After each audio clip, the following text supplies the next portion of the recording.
In the autumn of 1902, federal investigators made a discovery in the Arkansas wilderness that would haunt them for the rest of their lives. Buried beneath the collapsed remains of what had once been a modest homestead, they unearthed 47 human skeletons arranged in neat rows like some macabre garden of the dead. Each body bore evidence of systematic torture and ritualistic murder spanning more than 2 decades.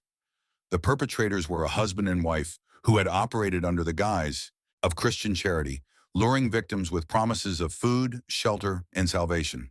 What makes this case particularly chilling is not just the scope of the murders, but the deliberate conspiracy to erase it from history. Local authorities buried every piece of evidence they could find. Court records mysteriously disappeared. Witness testimonies were destroyed. For over a century, the Grimwood murders remained one of America's most successfully suppressed serial killing cases, hidden away in sealed federal archives that were never meant to see daylight. Tonight, we reveal the full truth about Silas and Abigail Grimwood and the 20-year reign of terror they conducted in the remote Arkansas Ozarks. This isn't a story for everyone, only for the bravest souls who dare to uncover the darkest chapters buried in American soil. Before we continue with this horrifying tale, I need to warn you, what you're about to hear challenges everything we think we know about evil hiding in plain sight. If you have the courage to face the truth about what really happened in those Arkansas hills, hit that subscribe button and let us know in the comments what state you're listening from. Are you brave enough to join our community of true mystery seekers who refuse to let history's darkest secrets stay buried? Let's find out together what drove two seemingly respectable citizens to become America's most methodical serial killers. Because what we found in those unmarked graves will change how you view small-town America forever. To understand how such systematic horror could operate undetected for decades, we must first examine the harsh realities of 1880s Arkansas. The Ozark Mountains region was a wilderness territory where isolation wasn't just geographic. It was a way of life that protected dark secrets as effectively as any conspiracy. Following the devastation of the Civil War and the turbulent years of Reconstruction, Arkansas remained a fractured state struggling to rebuild its identity. The remote mountain communities existed almost as separate nations, connected to the outside world only by treacherous trails that became impassable during winter months. Newton County, where the Grimwood homestead was located, had a population of fewer than 3,000 souls scattered across hundreds of square miles of dense forest and rocky terrain. Law enforcement in these regions was virtually non-existent. The nearest sheriff operated from Jasper, over 30 miles away. Through mountain passes that could take 2 days to navigate on horseback, deputies rarely ventured into the deepest hollows and valleys, leaving remote communities to police themselves according to their own brutal codes of justice. When problems arose, they were typically handled quietly by local men who understood that outside interference threatened everyone's carefully guarded privacy. The economic landscape of the region revolved around timber harvesting, subsistence farming, and the seasonal migration of workers who followed logging operations from camp to camp. These transient populations created perfect hunting grounds for predators. Drifters, traveling salesmen, and displaced families moved through the area regularly, often disappearing into the wilderness without anyone tracking their movements or questioning their fate. Cultural isolation bred a deep suspicion of outsiders that worked to the Grimwood's advantage. Mountain families lived by an unspoken code: mind your own business, ask no questions, and never involve outside authorities in local affairs. This mentality, born from generations of surviving in harsh conditions with minimal government support, created an environment where systematic murder could flourish under the protective cover of community silence.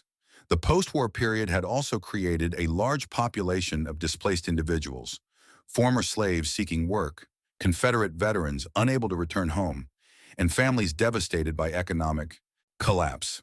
These vulnerable people traveled the back roads and mountain trails looking for opportunity, making them perfect targets for predators who understood that their disappearances would generate little investigation or concern.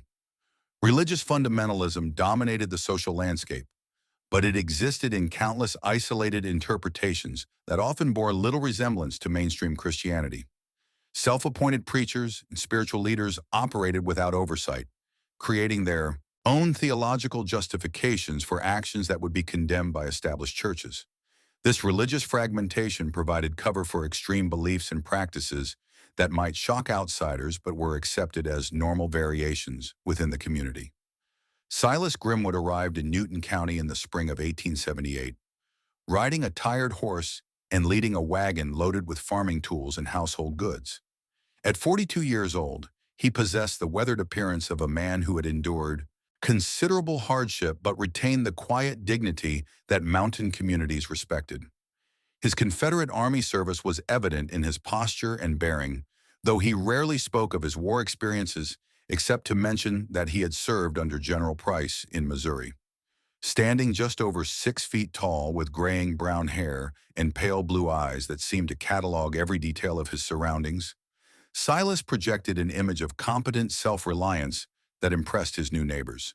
His manner was soft-spoken but authoritative, suggesting a man comfortable with command but wise enough to avoid unnecessary conflict. When he spoke, which was infrequently, his words carried the measured cadence of someone who had learned that silence was often more valuable than conversation. The woman who accompanied him introduced herself as Abigail Grimwood, though locals would later discover this was not her birth name. At 35, she possessed a severe beauty that commanded attention, sharp cheekbones, dark hair pulled back in a strict bun, and penetrating gray eyes that seemed to look directly into people's souls. Her voice carried the authority of someone accustomed to being obeyed, though she tempered this with a religious humility that neighbors found both impressive and slightly unsettling. Abigail claimed to be a devout Baptist who had received calling from God to minister to the spiritual needs of the community's most desperate residents. She carried a worn, leather Bible that she quoted extensively, demonstrating an encyclopedic knowledge of Scripture that impressed even the region's established religious leaders. Her theological discussions revealed a particular fascination with Old Testament passages dealing with divine judgment and the purification of sinful souls through suffering. The couple purchased a 160-acre homestead in one of the county's most isolated valleys, accessible only by a narrow trail that wound through dense forest for over 3 miles from the nearest established road. The property included a modest log cabin, several outbuildings, and a small creek that provided fresh water year-round. Most importantly, it offered complete privacy for whatever activities the Grimwoods might choose to pursue. From their earliest days in the community, the Grimwoods established a reputation for Christian charity that would prove to be their most effective camouflage. They regularly offered food and shelter to travelers passing through the area, asking only that guests participate in evening prayer sessions and contribute whatever labor they could manage. Word spread quickly through the transient community that the Grimwood place was a safe haven where desperate people could find temporary refuge without judgment or excessive questions. Silas focused his attention on practical matters, establishing productive farming operations and maintaining the property with meticulous care. His military background was evident in everything he did. Tools were always properly maintained and stored. Work was completed with systematic efficiency, and every aspect of the homestead reflected careful planning and attention to detail. Neighbors who visited were impressed by his organizational skills and practical competence. Abigail devoted herself to what she called spiritual counseling for troubled souls who sought their assistance. She claimed to possess special insight into the nature of sin and redemption, offering intensive prayer sessions designed to cleanse corrupted souls of their evil influences. Her methods were described as unconventional but effective, though she insisted that her most intensive treatments required complete privacy to protect both patient and practitioner from spiritual contamination.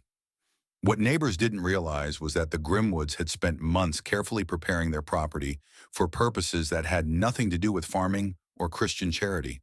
The root cellar had been expanded into a complex underground chamber with soundproof walls and multiple rooms designed for extended captivity. The outbuildings had been modified with hidden compartments and specialized equipment that would have puzzled anyone who discovered them. The couple's partnership was based on a shared delusion that combined religious fanaticism with methodical planning that would have impressed military strategists. Silas served as the tactical planner, identifying potential victims and creating systems for capturing and disposing of them without detection. Abigail provided the theological framework that transformed murder into holy work, convincing herself and her husband that they were serving God by eliminating sinful individuals who threatened the spiritual purity of their community. Their victim selection process was systematic and carefully considered. They targeted individuals whose disappearances would generate minimal investigation. Drifters with no family, connections, prostitutes working the logging camps, traveling salesmen with irregular routes, and desperate families fleeing economic disaster. Most importantly, they focused on people whose moral character could be questioned, allowing them to justify their murders as necessary spiritual cleansing. The Grimwoods understood that their success depended on maintaining their respectable facade while conducting their true work in complete secrecy.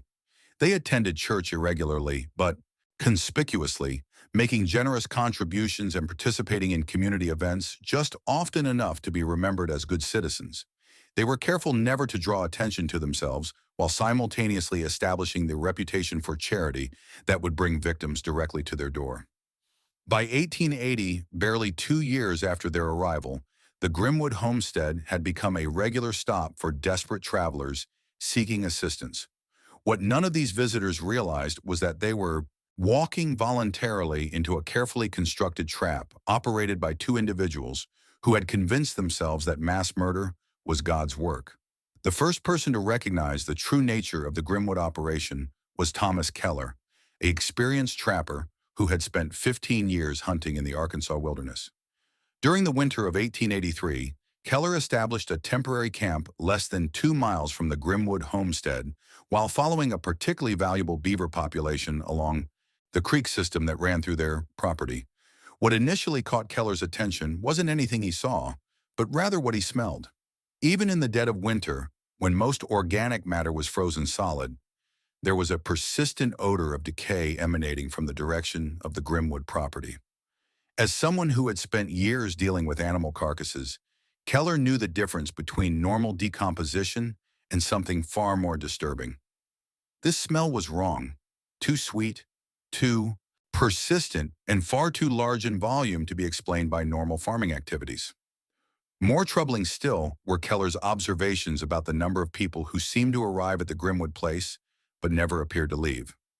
Over the course of 3 months, he counted at least 12 different individuals or small groups making their way down the narrow trail toward the homestead. Yet when he maintained surveillance from his elevated position overlooking the valley, he never saw any of these visitors depart. When he mentioned this to Silas Grimwood during a chance encounter at the nearest trading post, Silas explained with a serene smile that many of their guests chose to remain through the winter, finding spiritual comfort in extended prayer and meditation. The explanation might have satisfied most people, but Keller's military experience during the war had taught him to recognize when situations didn't align with reasonable explanations. 12 additional people would have required substantial food stores that he hadn't observed being transported to the property. More importantly, the complete silence from the homestead during evening hours suggested either that these guests were unusually disciplined or that they weren't capable of making noise. Keller's suspicions crystallized into horror during a February blizzard when he sought emergency shelter in an abandoned hunting cabin that provided a direct view of the Grimwood property. Through the swirling snow, he observed Silas and another man dragging what appeared to be a heavy bundle from the main house toward one of the outbuildings. The bundle was approximately human-sized and moved with the distinctive limpness of dead weight. Most disturbing of all, the men were handling their burden with the casual efficiency of people performing a familiar task rather than dealing with an emergency situation. The second witness to recognize the pattern was Mary Ellen Stone, a 19-year-old woman who had fled an abusive marriage in Little Rock and was making her way toward relatives in Missouri when she encountered the Grimwoods in the spring of 1884. Mary Ellen's testimony, preserved in federal archives that remains sealed for over a century, provides the most detailed first-hand account of the Grimwood operation from a victim's perspective. According to Mary Ellen's statement, she arrived at the homestead near sunset on a rainy April evening, exhausted and desperate for shelter.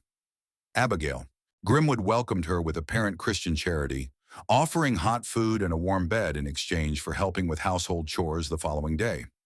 The evening meal was substantial and seasoned with herbs that Mary Ellen didn't recognize, but she was too hungry to question the unusual flavors.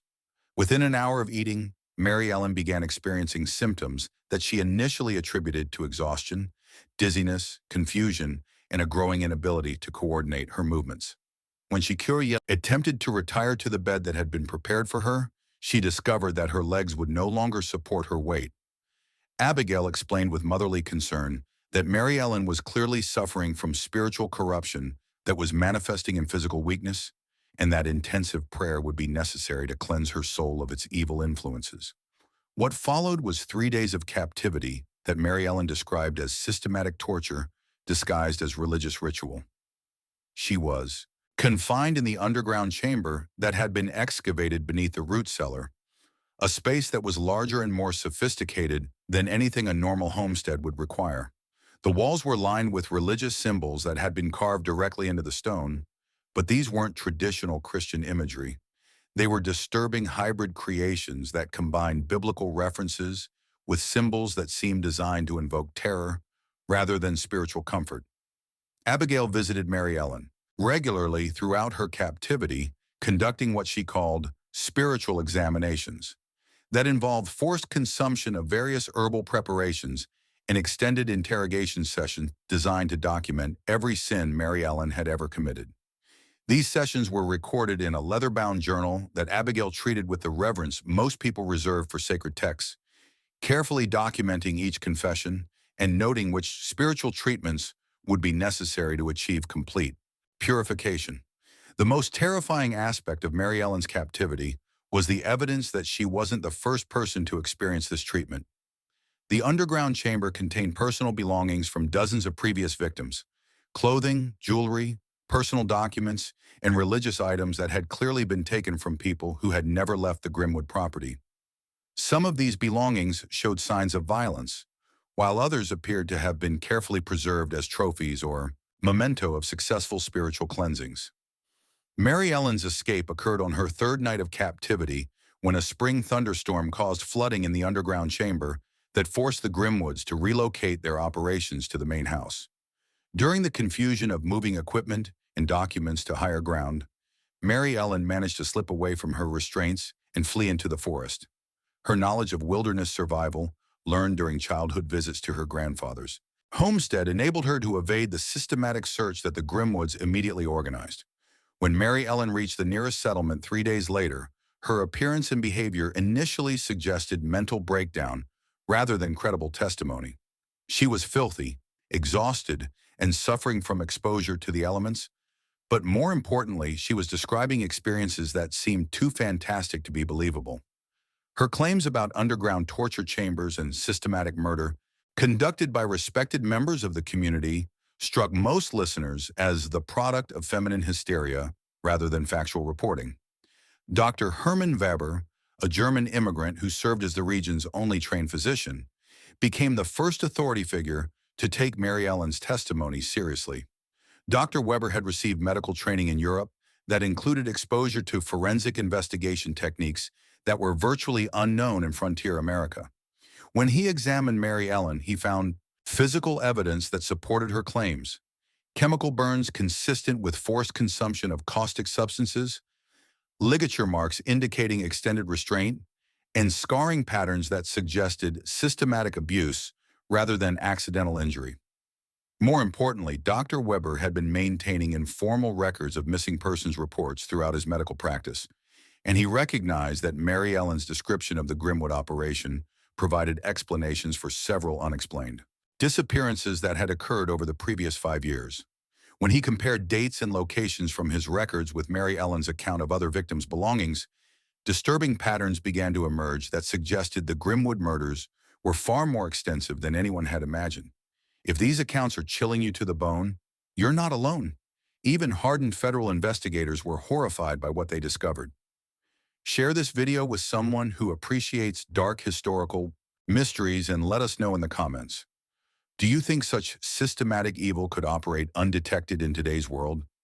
Hit that like button if you're ready to uncover the full truth about what happened in those Arkansas hills. The systematic nature of the Grimwood murders became clear only when federal investigators finally gained access to Abigail's detailed journals, discovered hidden beneath the floorboards of the main house in 1902. These documents, written in Abigail's precise handwriting, revealed a level of planning and theological justification that transformed random violence into something far more disturbing. A carefully orchestrated program of human sacrifice disguised as Christian ministry. Abigail's journal entries, spanning nearly 20 years, document each murder with clinical precision while revealing the twisted religious framework that she and Silas used to justify their actions. The entries begin in 1879 with what she described as her first divine revelation about the necessity of purifying their community through the elimination of corrupted souls who threaten the spiritual welfare of righteous citizens. The theological foundation of their crimes was based on Abigail's interpretation of Old Testament passages dealing with divine judgment and purification. She had convinced herself that God had chosen her and Silas to serve as instruments of holy justice, identifying and eliminating individuals whose sins made them irredeemable through conventional salvation. Her journal entries include extensive biblical quotations alongside detailed descriptions of torture and murder, creating a horrifying fusion of religious devotion and systematic brutality.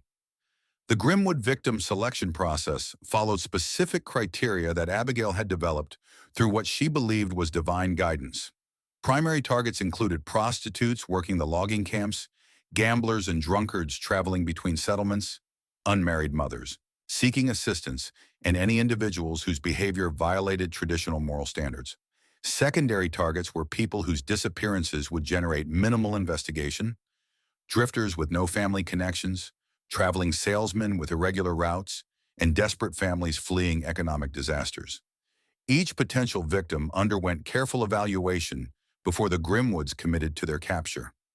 Abigail would engage visitors in extended conversations designed to document their spiritual condition, recording their confessions of sin and moral failings in preparation for what she termed their spiritual trial. Individuals who demonstrated genuine repentance and commitment to moral reform were occasionally released with warnings about the consequences of returning to sinful behavior. Those who showed no remorse or continued to defend their immoral actions were marked for permanent spiritual correction. The physical process of murder had been refined through years of experimentation into a methodical procedure that maximized both the victim's suffering and the Grimwood's sense of righteous accomplishment. Victims were initially subdued through the use of herbal preparations that Abigail had learned to prepare from medicinal plants found throughout the Arkansas wilderness. These compounds induced paralysis while maintaining consciousness, ensuring that victims remained aware of their situation while being unable to resist or escape. The underground chamber served as both prison and execution site, equipped with restraints and torture devices that Silas had constructed according to Abigail's specifications.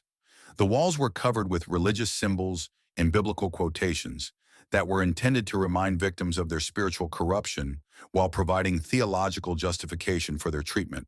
The chamber also contained what Abigail described as her library of purification, detailed records of each victim's sins and the specific treatments that had been administered to cleanse their souls. The torture procedures themselves were designed to combine maximum physical suffering with spiritual significance that satisfied Abigail's theological requirements. Victims were subjected to systematic beatings, burns, and mutilation that were carefully calibrated to prolong suffering while avoiding immediate death. Each form of torture was accompanied by readings from Scripture and demands that victims confess their sins and accept responsibility for their spiritual corruption. The duration of individual cases varied depending on what Abigail perceived as the victim's spiritual condition and willingness to accept purification. Some victims endured weeks of torture, while Abigail attempted to achieve what she believed was genuine spiritual cleansing. Others, particularly those who maintained their innocence or refused to participate in the theological framework of their abuse, were killed within days when Abigail determined that their souls were too corrupted for redemption. The disposal of bodies reflected the same systematic approach that characterized every aspect of the Grimwood operation. Silas had constructed a lime pit in a remote section of their property where bodies were dissolved in caustic solution that eliminated most physical evidence, while satisfying Abigail's belief that complete destruction was necessary to prevent corrupted souls from contaminating the earth. Personal belongings were either burned in ceremonial fires or preserved as evidence of successful spiritual cleansing. The Grimwoods maintained detailed financial records that revealed the economic dimension of their crimes. They systematically looted their victims' possessions, selling valuable items through intermediaries in distant settlements, while keeping cash and precious metals to fund their operations. The accumulated wealth enabled them to expand their facilities and purchase specialized equipment while maintaining their facade as successful farmers who prospered through hard work and divine blessing. Perhaps most disturbing of all was the evidence that the Grimwoods had developed contacts with similar operations in other remote regions. Abigail's journals reference correspondence with fellow servants of divine justice, operating in Missouri, Tennessee, and Texas, suggesting the existence of a network of religious fanatics who shared information about victims and methods while coordinating their activities to avoid detection by authorities. The systematic unraveling of the Grimwood operation began in the summer of 1901, when Mary Ellen Stone's younger brother, Robert, finally convinced federal authorities to investigate his sister's claims about systematic murder in Newton County. Robert Stone had spent 17 years pursuing justice for his sister's testimony, which had been dismissed by local authorities who preferred to maintain their community's reputation rather than confront uncomfortable truths about their respected citizens.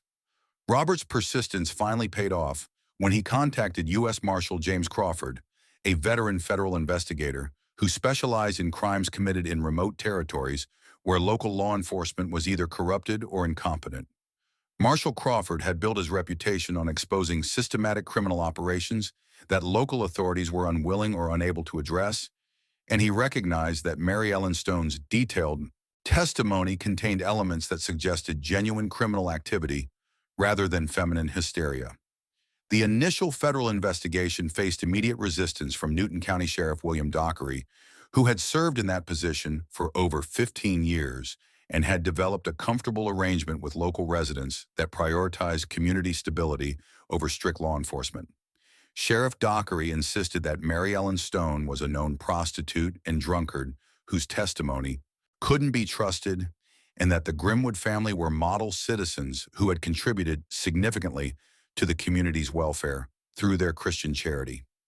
Marshal Crawford's experience with local corruption led him to approach the investigation with systematic thoroughness that bypassed Sheriff Dockery's attempts at obstruction. Rather than relying on local witnesses who might be intimidated or compromised, Crawford brought in a team of federal investigators who conducted independent interviews with travelers, merchants, and other transient individuals who had passed through the region over the previous 2 decades. The breakthrough came when investigators discovered that several missing persons, reports filed in distant jurisdictions, contained references to the Grimwood homestead as the last known location where victims had been seen alive. A traveling minister from Missouri had disappeared in 1887 after writing to his wife about staying with charitable Baptist folks near the Arkansas border. A merchant from Tennessee had vanished in 1893 after mentioning in his final letter home that he was seeking shelter at a remote homestead known for helping desperate travelers. Armed with this corroborating evidence, Marshal Crawford obtained federal warrants that superseded Sheriff Dockery's local authority and organized a comprehensive search of the Grimwood property. The raid was conducted on October 15, 1902, using a force of 12 federal marshals who were prepared for violent resistance from suspects who had evaded justice for over 2 decades. What the investigators discovered exceeded even Marshal Crawford's worst expectations. The Grimwood homestead had been transformed into a sophisticated murder facility that combined the appearance of normal farming operations with hidden infrastructure, designed specifically for capturing, torturing, and disposing of human victims. The underground chamber beneath the root cellar was larger and more complex than Mary Ellen Stone's testimony had suggested, containing multiple rooms equipped with restraints, torture devices, and preservation equipment that demonstrated years of systematic refinement. The most damning evidence was discovered in Abigail's hidden journals, which provided detailed documentation of 47 individual murders committed between 1879 and 1901. Each entry included the victim's name, when known, physical description, alleged sins, duration of captivity, torture methods, employed, and final disposal procedures. The journals also contained extensive theological justifications for each murder, revealing the religious delusions that had enabled the Grimwoods to rationalize their crimes as divinely sanctioned executions. The systematic excavation of the property revealed physical evidence that corroborated Abigail's written records with horrifying precision. The lime pit contained dissolved remains of dozens of victims, while scattered throughout the property were personal belongings, clothing fragments, and bone fragments that had survived the Grimwoods' disposal procedures. Most disturbing of all, investigators discovered a collection of preserved human organs and body parts that Abigail had apparently kept as trophies or research specimens related to her theological studies of human corruption. The arrest of Silas and Abigail Grimwood occurred without incident, as both individuals seemed almost relieved that their decades of secret work had finally been discovered. Silas maintained complete silence throughout the arrest and initial interrogation, apparently content to let his wife serve as spokesperson for their joint enterprise. Abigail, by contrast, was eager to explain the religious necessity of their actions and seemed genuinely puzzled by the investigators' failure to appreciate the spiritual significance of their work. During her initial interrogation, Abigail provided additional details about their operation that hadn't been documented in her journals, including information about contacts with similar religious groups operating in other states. She claimed that she and Silas were part of a larger movement of Christian soldiers who were working to purify America through the elimination of corrupted individuals who threatened the moral foundation of society. While investigators were never able to verify these claims completely, evidence suggested that the Grimwood operation was indeed connected to similar crimes committed in Missouri and Tennessee during the same time period.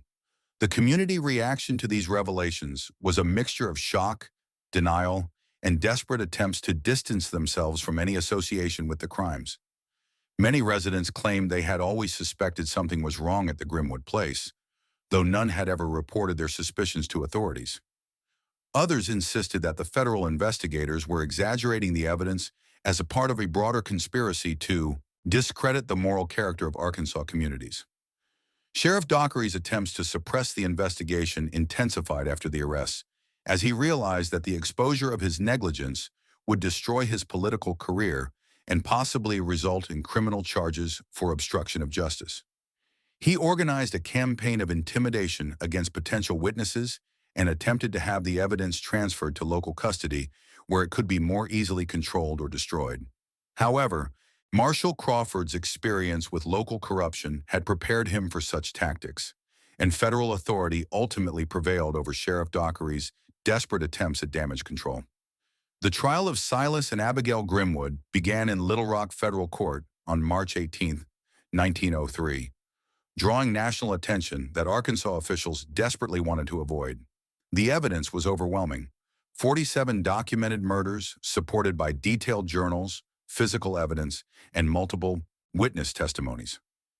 Yet the legal proceedings revealed how deeply corruption had penetrated the local justice system and how far authorities would go to protect their community's reputation.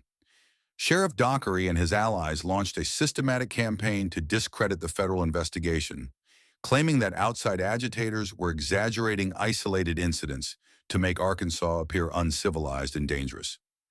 They argued that the Grimwoods were mentally ill individuals whose crimes had been sensationalized beyond all proportion to reality. Local newspapers, dependent on community support, largely echoed these defensive narratives rather than reporting the horrific facts that had been uncovered. The prosecution faced unexpected challenges when several key witnesses suddenly became unavailable to testify. Some claimed to have no memory of previous statements they had made to federal investigators. Others simply disappeared, apparently relocating to distant areas where they couldn't be compelled to appear in court. The systematic intimidation campaign made it clear that powerful local interests were determined to minimize the scope of the Grimwood revelations.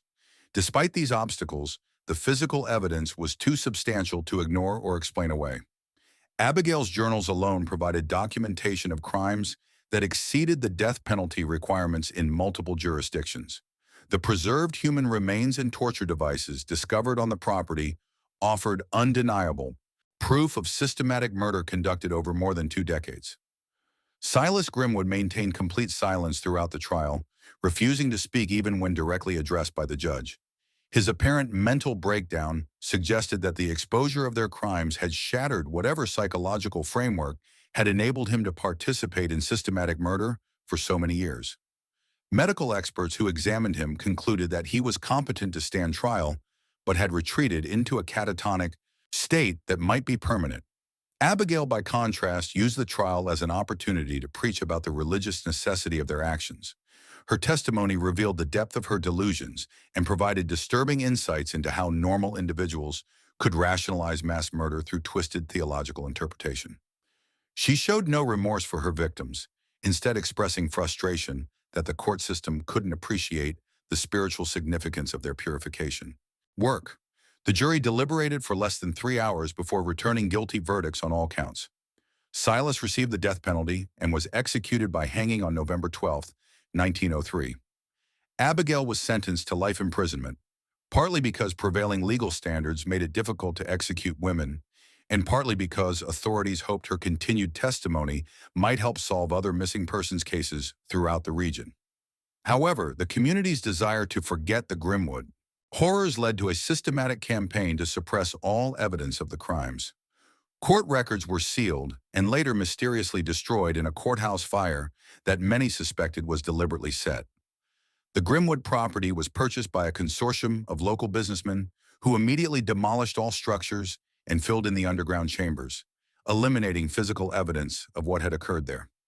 Most disturbing of all, the identities of many victims were deliberately obscured or erased from official records. Families who had lost relatives to the Grimwoods were quietly encouraged to avoid public discussion of their cases, often through financial incentives or subtle threats about their own reputations. The systematic erasure of victim identities meant that justice was denied not only to the dead, but to the living relatives who deserved acknowledgement of their losses. Sheriff Dockery was quietly forced to resign, but faced no criminal charges for his role in enabling the Grimwood operation through deliberate negligence. He relocated to Oklahoma Territory, where he established a new career in land speculation, apparently suffering no consequences for his decades of corruption.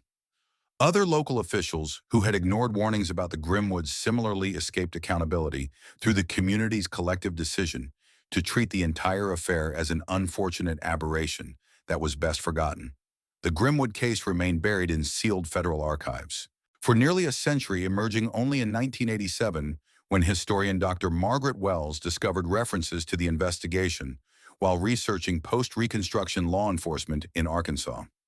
Her subsequent efforts to unseal the records faced fierce resistance from Arkansas officials who insisted that the case files contained information that could still damage innocent families and communities. When the documents were finally released, they revealed not only the full scope of the Grimwood murders, but also evidence of similar operations that had been connected to their network.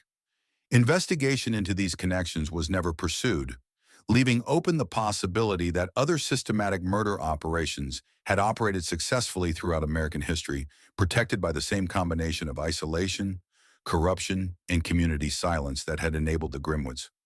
Modern forensic analysis of the preserved evidence has confirmed the accuracy of the original federal investigation while revealing additional disturbing details about the sophistication of the Grimwood operation. The torture devices and preservation methods they employed demonstrated knowledge that exceeded what would be expected from frontier farmers, suggesting they may have had medical or scientific training that was never documented in official records. The psychological profile that emerges from contemporary analysis suggests that the Grimwoods represented a particularly dangerous form of shared delusion, where religious fanaticism provided justification for systematic cruelty. Their ability to maintain respectable facades while conducting horrific crimes offers disturbing insights into how evil can operate successfully within normal community structures. Perhaps most troubling is the realization that the Grimwood murders were enabled not just by their own twisted psychology, but by a broader social system that valued reputation over truth and community harmony over justice for victims. The BRUON systematic cover-up that followed their exposure demonstrates how societies can collectively choose to forget uncomfortable truths rather than confront the implications of systematic evil operating in their midst. The victims of the Grimwood murders remain largely anonymous, their identities lost to the deliberate erasure that followed the investigation. Efforts to identify them continue through genealogical research and historical investigation, but the community's successful campaign to suppress evidence means that most will never be known or properly memorialized. What makes this story particularly chilling is its demonstration that evil doesn't always announce itself through obvious signs or dramatic revelations. The Grimwood murders occurred in plain sight of a community that chose not to see, enabled by authorities who prioritized their own interests over the lives of vulnerable victims. Their success depended not on sophisticated criminal techniques, but on society's willingness to ignore obvious warning signs when confronting them would be inconvenient or uncomfortable. The question that haunts every honest examination of the Grimwood case is how many other similar operations have succeeded throughout American history, protected by the same combination of isolation, authority corruption, and social willingness to maintain comfortable illusions rather than face disturbing realities. How many monsters have hidden behind respectable facades, confident that communities would choose silence over justice? As we've seen tonight, the most terrifying evil isn't the random violence of obvious criminals, but the systematic horror conducted by ordinary people who convince themselves that their atrocities serve noble purposes. The Grimwoods weren't supernatural monsters. They were human beings who found ways to justify mass murder through religious delusion and social manipulation. If this story has shaken you as much as it should, share it with others who need to understand how easily evil can hide behind respectability. Subscribe to our channel to join our community of truth seekers who refuse to let history's darkest chapters remain buried. Hit that notification bell, because next week we're revealing another suppressed case that will challenge everything you think you know about American history. What other dark secrets lie hidden in the forgotten corners of our past? How many other victims remain nameless and unacknowledged because communities chose comfort over truth? The shadows of history hold many more revelations for those brave enough to seek them. See you next time when we uncover another buried truth that powerful people tried to erase forever.